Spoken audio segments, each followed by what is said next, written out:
tuned, you are watching Hazon TV.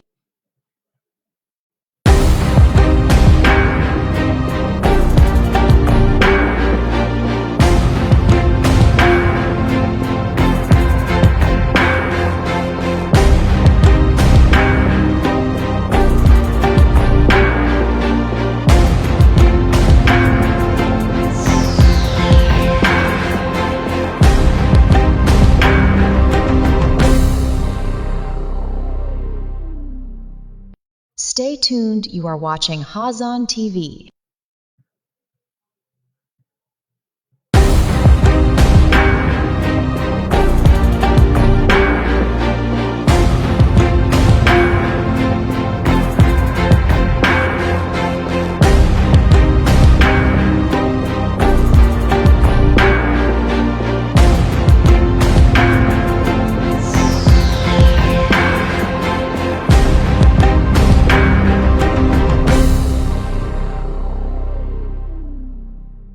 Stay tuned, you are watching Hazon TV.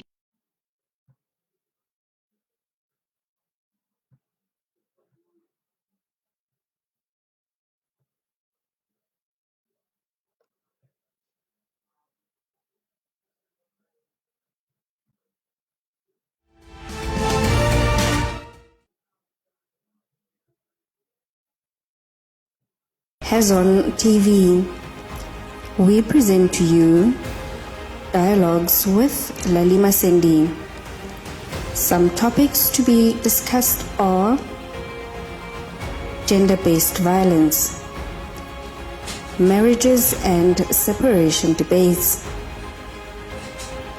divorce and rights of children,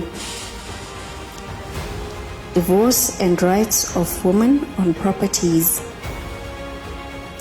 how to raise up someone's children in a new marriage, relationship talks, and there is more to come on Dialogue with Lalima Sendi on Hazon TV.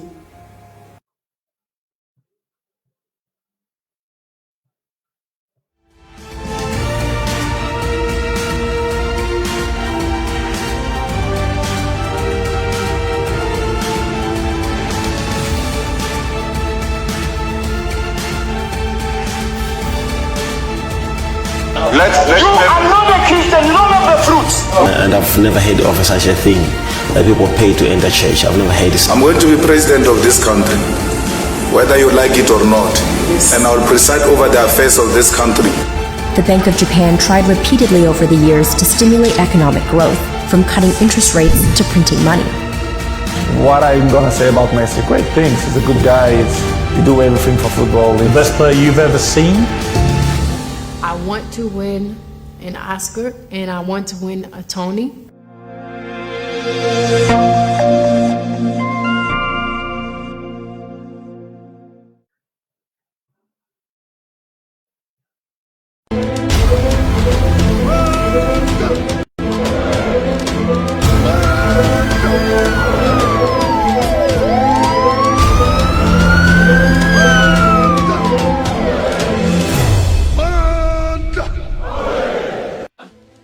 Good evening, my name is Rifidon Pal and you are watching Hazon News right here on Hazon Television channel. Our headlines are as follows.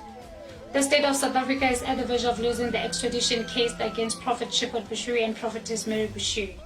Police intensify fight against illegal miners. Joburg explosion, a city is still excavating intricate underground network rebuilding yet to begin. Former President Jacob Zuma eligibility concord for IEC challenge to serve. PSG, Femi are the champions of 2024 COPA de France. The state of South Africa is at the verge of losing extradition case against Prophet Shipot Bushiri and Prophetess Mary Bushiri. After the state witness Sibongile Mzinyathi confessed before the Malawi court that the Bushiris were not involved in the 106 million rands money laundering case registered in Pretoria Magistrate Court. Sibongile Mzinyathi confessed that the state of South Africa had in 2022 contracted a KPMGS to do the audit of the money laundering case and discovered that the Bushiris never benefited any money that was claimed by the state to incriminate the Bushiris. During the last Malawi court appearance in March, state witness Sibongile Mzinyathi had presented the tempered evidence and statements before the Malawi court during the cross-examination proceedings, which made the defense lawyers of the Bushiri to ask for statements which made Sibongile Mzinyathi to confess openly that indeed he had tempered the evidence and forged statements in order to have a strong argument before the Malawi court. The argument during the cross-examination led to state witness Sibongile Mzinyathi revealing before the Malawi court that the Bushiris had never been involved in the 106 million rands money laundering case that the state of South Africa opened against the Bushiris. State witness Sibongile Mzinyathi stated before the Malawi court that the state of South Africa had in 2022 contracted the one auditing company KPMG to audit the 106 million rands fraud and money laundering case registered in Pretoria Magistrate Court against the Bushiris, and found out that the Bushiris had never had any involvement in the case. This became a shock before the Malawi court, as the state of South Africa had never wanted to reveal the truth of the money laundering case, nor to discontinue the fraud charges against the Bushiris before the Pretoria Magistrate Court, regardless of the finding of the KPMG's report that clears the Bushiri from any involvement in the charges laid against them. The extradition case cross-examination will continue from 14th till 17th of this month of May 2024, where state witness Sibongile Mzinyathi will continue to answer questions in the cross-examination proceedings before the Malawi court. 4 Lesotho nationals appeared in the Orkney Magistrate Court on charges of illicit mining and contravention of the Immigration Act.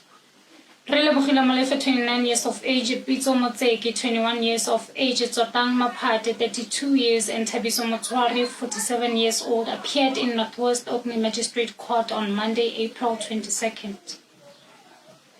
They were arrested by the Vala Umgodi deployment team after allegedly being found in possession of gold-bearing material in Kanana location. During the arrest, the police confiscated the Penduga machine which the accused allegedly utilized to process of the gold-bearing material. The accused were expected to reappear in the same court on Monday, April 29, to enter a plea. Savata Mokwabona police spokesperson, Provincial Police Commissioner Selokwen, applauded the Vala Umgodi team members for their relentless efforts in the fight against illicit mining. Joburg explosion, city is still excavating, intricate underground network rebuilding yet to begin. Sections of Lillian Ngoyi Street were ripped up when the gas blast rocked the busy city center in July. The repair of Lillian Ngoyi Street has not yet started, as the city of Johannesburg is still working to clear the rubble from the July explosion. The city says excavation of the road is still underway and it's uncertain when the site will be completely cleared. The city of Johannesburg has commenced the work to remove rubble from Lillian Ngoyi Street, where a methane gas explosion tore up 400 meters of the road in July. At the last briefing about the blast on 3rd August, the city manager Ford Brink said that the debris should be cleared by 31 August. Thereafter, the city could begin the repair work. The city appears to have missed this deadline. Fixing the road is a massive operation, as the entire underground structure needs to be upgraded and rebuilt.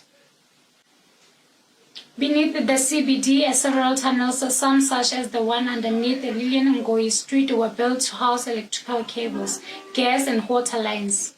The old postal tunnels also run under the CBD. The tunnel that blew up on 19 July 2023 was close to the surface of the road. Authorities now understand what caused methane gas to bubble up into the cavities under the road from either the soil drains. The gas then raced along the tunnels until it arrived at the point under the street. The gas remained trapped until 17:30, when a spark of unknown origin caused it to explode.